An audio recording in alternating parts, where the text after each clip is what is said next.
The People Analytics Podcast is brought to you by hiQ Labs, recipient of the Human Resource Executive's 2016 Top HR Product Award.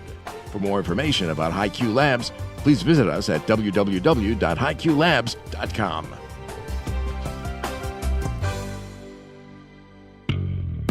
This week on the hiQ People Analytics Podcast. I'm Susan Biancani from Airbnb People Analytics, and Mike and I are going to talk about diversifying your tech workforce, hiring women data scientists and engineers, and helping all your employees feel they belong. Hey, podcast listeners. Thanks very much for tuning in. I am your host and workforce scientist, Michael Housman. And today in the studio, we have Susan Biancani. And Susan has a very unique background in that she is a fellow Harvard alum, but then got her master's in computer science and a PhD from Stanford in organizational studies. Susan heads up people analytics at Airbnb and has a multitude of responsibilities related to talent analytics around reporting, dashboarding, analytical projects, recruiting, talent compensation, and we're going to ask her about all of that. But first, Susan, thank you so much for coming on the podcast. Hi, thanks for having me. Yeah, absolutely. So, you've got all these responsibilities at Airbnb, but before we jump into all of the different things that you do, maybe you can tell everyone at home how you got into where, your current role, how you got to where you are now. Sure. And just to clarify, I'm the people analytics support for all those different teams, but we have different teams handling all those different functions within our employee experience organization.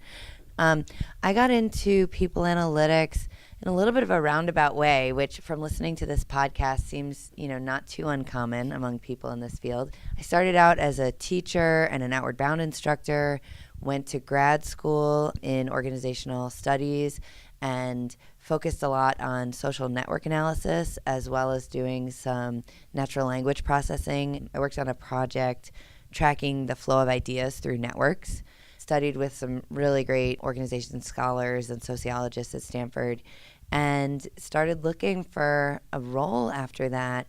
Became aware that data science was this emerging, exciting field, and was actually hired onto the data science team at Airbnb as the first person to kind of work with their HR organization, which we call employee experience, or EX. And the need has grown, and the team has now grown to 2. There's an increasing recognition of the sort of value and leverage that we can provide throughout the organization. And when you think about that role that you occupy, give me the high-level vision. Like, what are you trying to achieve on a day-to-day basis? That's a great question, because it really varies from some very tactical needs, as you mentioned, dashboarding, operational reporting, looking for efficiencies within our recruiting team, which is, a lot of those questions are very operational, up to really meaty theoretical deep dives into questions about what creates belonging among employees, what influences the day-to-day experience of employees and how they relate to each other, how they identify with the company and with the mission.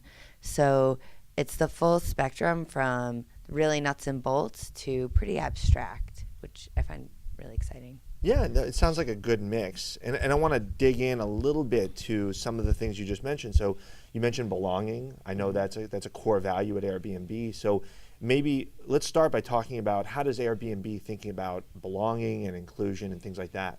Sure. Well, our mission is to create a world where 7 billion people can belong anywhere.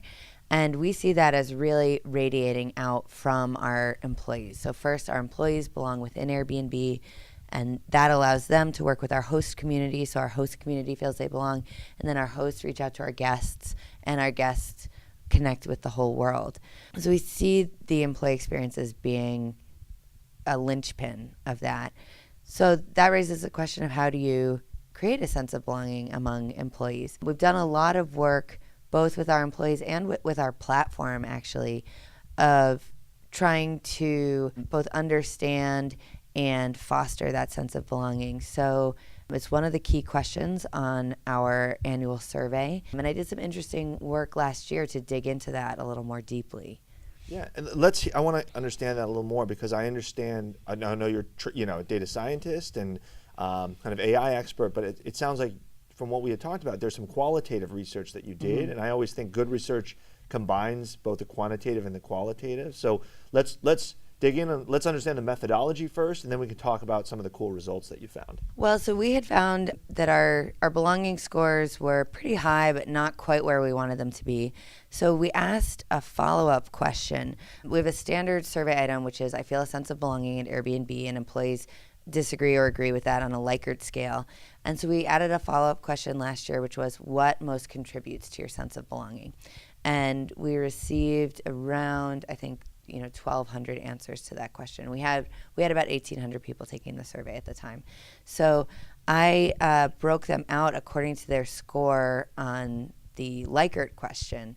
And so read several hundred comments and hand-coded them for themes, and then asked which themes are the most differentiating between people who had a high score for I feel a sense of belonging and people who had a low score. And that led to some key insights. Nothing earth-shattering, but really very specific. So people who feel they belong have a lot of social connection at Airbnb. They feel that they're part of a team. Their coworkers are friendly and welcoming. They also feel that their work is meaningful and it's clearly connected to the mission of the company.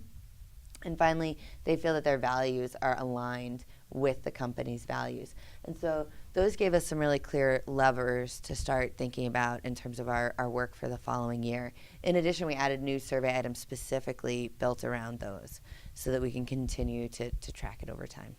And can you give me an example of what do you think, what changes do you think you guys are going to make in the coming year to try to address some of those belonging and inclusion issues? Well, we're working on better articulating our core values. Our core values are really near and dear to the hearts of the founder and to many at the company. But I think it's not always clear to us, how do we measure them? How do we hold each other accountable for them? So there's an ongoing project actually with 2 other qualitative researchers who've been working on this to make those a lot crisper and to make it easier to actually hold people accountable for them so that we know what behaviors would each of these values, how would they be embodied in behaviors.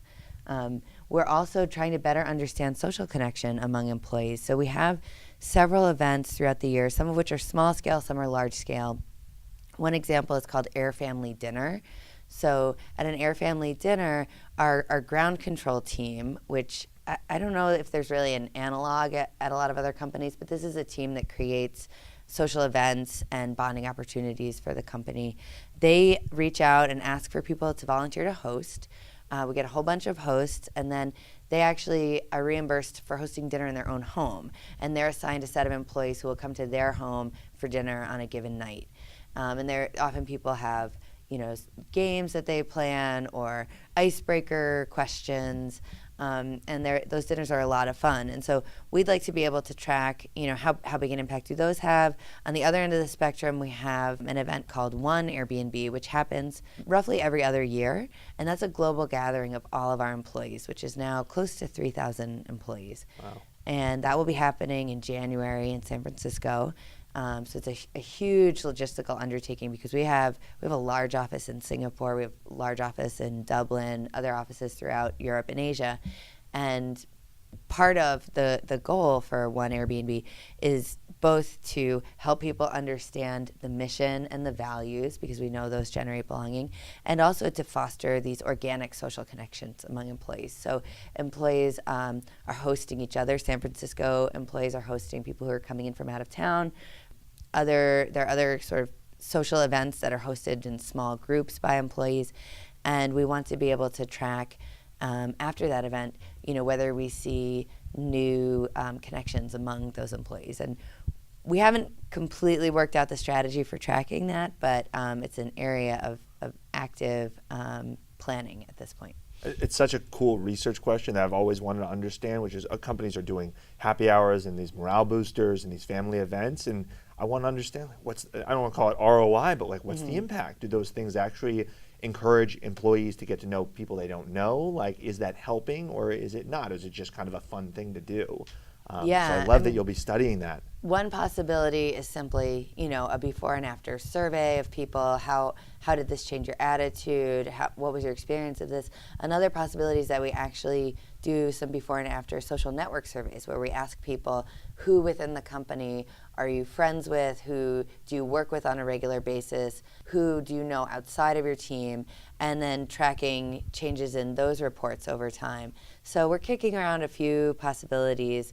We're also always concerned about survey fatigue, so we're trying to be strategic about it. That's cool.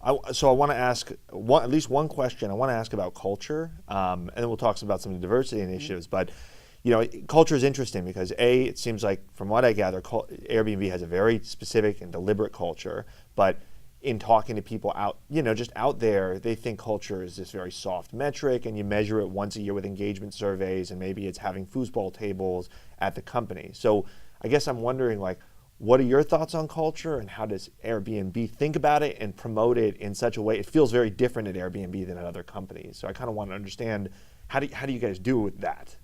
I think a huge part of it comes from our founders being really dedicated to hiring people who are positive and friendly and committed to the mission and understand the mission. And given what our mission is and this idea of fostering social connections among people in the world, that naturally tends to attract people who are nice to each other on a day-to-day basis. Another one of our core values is being a host. And so part of that is that you're encouraged to actually host with your apartment or your house on the Airbnb platform, but it's also this larger philosophical idea of bussing your dishes from your lunch table and not leaving a mess for other people. So all of the work that we do is really only possible because our founders deliberately set out and said that this was something that was a priority to them. It's something that we factor into our interviews in the selection process for candidates. We are looking at ways to add it into our performance reviews. And one of the parts that really excites me about that is that I can then ask, how well are our interviews of candidates actually predicting how people are going to do in their performance reviews, both in terms of your on-the-job skills and in terms of these cultural behaviors that we value. So we haven't rolled that out yet, but that's coming in the next year, and I'm really looking forward to being able to sort of do some learning from linking that performance data back to interview data. So a lot of it's setting those values up, making them very clear. It attracts a certain person, but then also selecting for those values. And holding people accountable once they're there, and having it be part of the language and the vocabulary of employees day to day. So we just closed our annual survey. I'm reading comments, and there are a lot of specific references to individual core values and where I see them being upheld, where I see them not being upheld. But the fact that they're a part of the day-to-day vocabulary of the organization, I think is really powerful and speaks to their success. Oh, that's great. That's really interesting. I want to make sure we have time to talk about diversity, because I know this has been an initiative of yours. We've talked about this, but kudos. TechCrunch wrote up Airbnb and specifically the work you did for hiring female data scientists, which are just hard to find and get to join the organization. I know you've shared this with Elevate participants and hiQ before, but I'll ask you one more time. Tell folks listening to the podcast a little bit about this really amazing study that you guys did. Yeah, so that was in end of 2014, beginning of 2015. It's work that started before I began at Airbnb, but that we're continuing to this day. At the time, I think at the start of 2014, we had about 15% women on our data science team. And over the course of the year, we were able to increase it to 30%. So, which is, just an amazing achievement.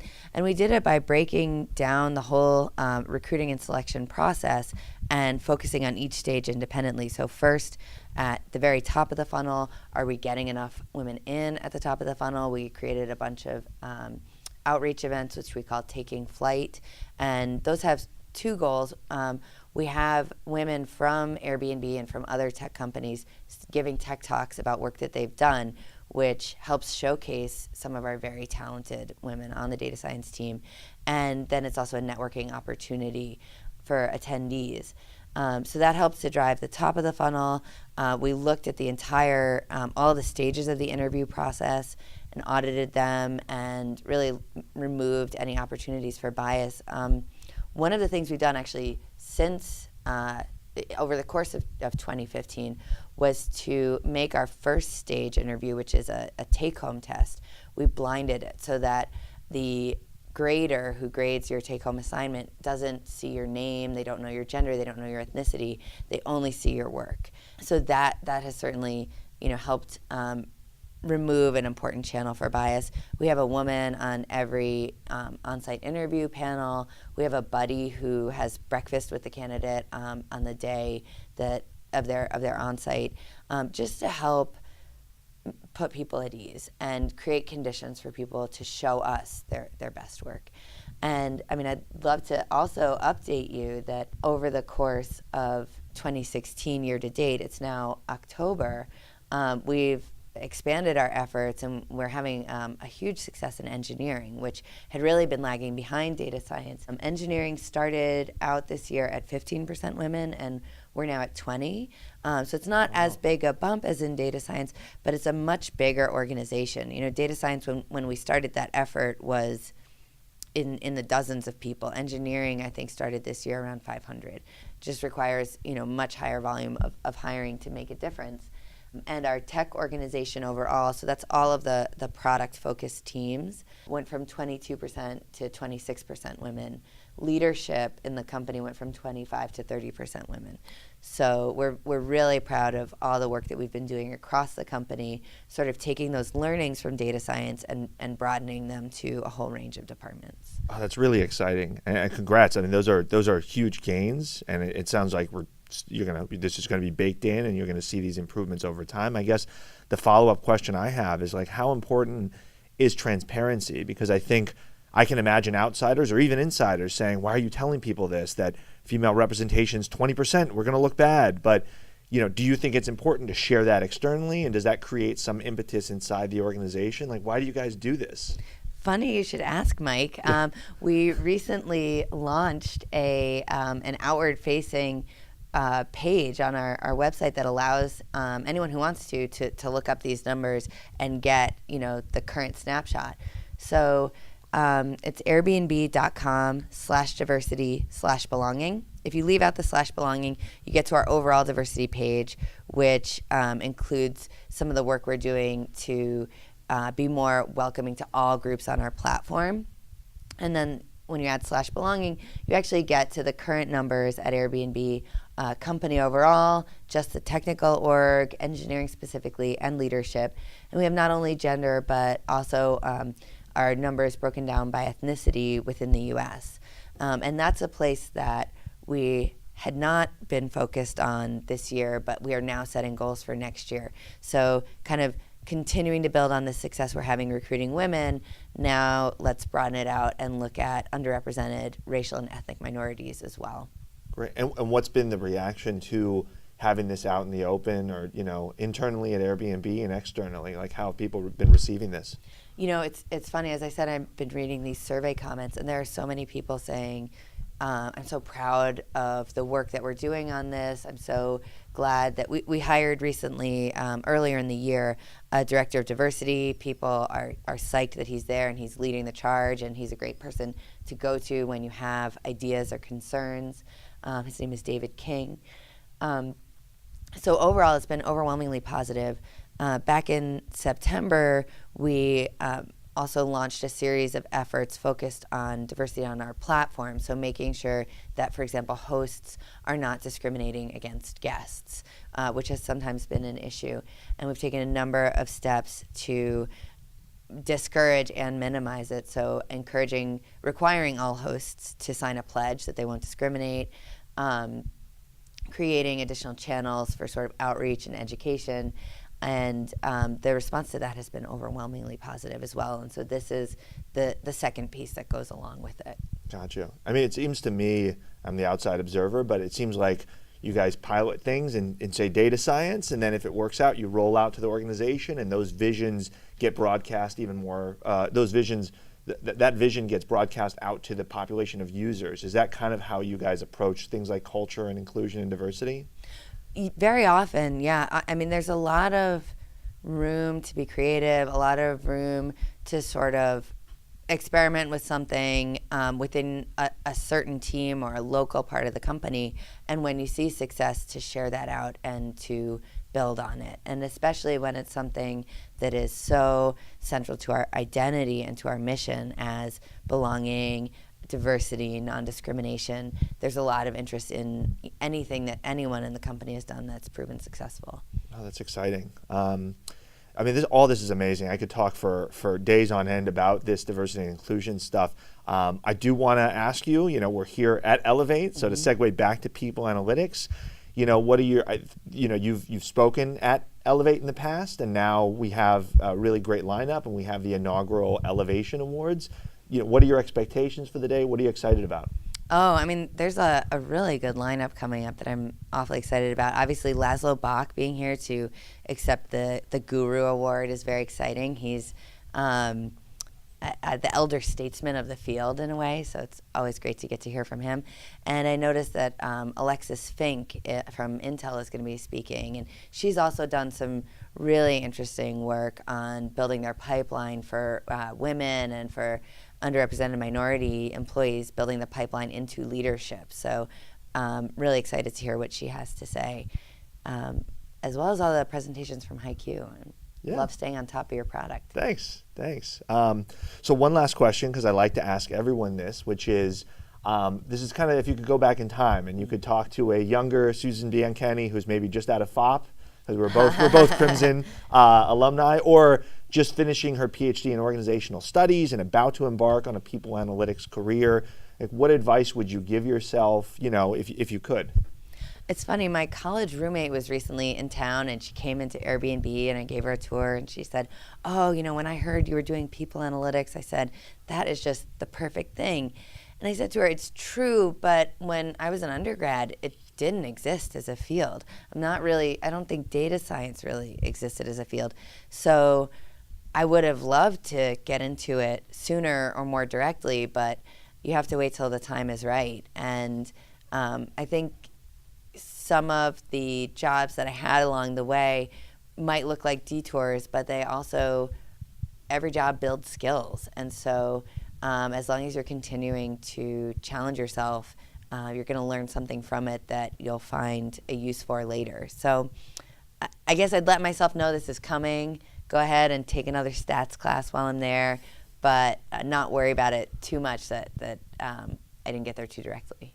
Yeah, I think everyone thinks these careers are very linear, and if me as a young Harvard student studying econ and specializing in health econ knew that I would be doing people analytics work, a decade later, I would have told you were crazy. So but it's a cool field, and you just, it's been exciting to see how that's unfolded. So that's so great. Susan, I want to thank you so much for being on the podcast. Are there any ways that people can follow you, Twitter, LinkedIn, speaking at conferences, for those that enjoyed this conversation, and especially the diversity and inclusion work? How best can they stay plugged in? Sure, I'm on LinkedIn. I think I have a Twitter profile, but I haven't logged into it in a couple years, so I don't even know if my username is still active. But Susan Biancani on LinkedIn at Airbnb. I'm pretty easy to find. Cool. Susan, thanks again for joining us. I also want to thank everyone that made this podcast possible. So our executive producer, Jennifer Kaplan, the show's producer, Matt DeSantis, and our sound engineer, John Bacchia. And most importantly, I'd like to thank you, the listener, for downloading the hiQ People Analytics Podcast. People Analytics Podcast is now available wherever you find your favorite podcasts. iTunes, Stitcher, SoundCloud, iHeartRadio. We're at your fingertips. Simply Google hiQ Podcast to find your favorite platform. And once you do, please subscribe, rate, and review us. By subscribing, you can be sure that you don't miss a single episode. By rating, you can help others find us. And by leaving a review, you can play an important role in shaping the conversation surrounding people analytics. Until next time, I'm your host, Michael Housman, and have a data-driven day. Thank you for listening to the People Analytics Podcast. For more information about hiQ, you can visit us at www.hiqlabs.com. And to join the conversation by following us at LinkedIn and Twitter at hiQ Labs.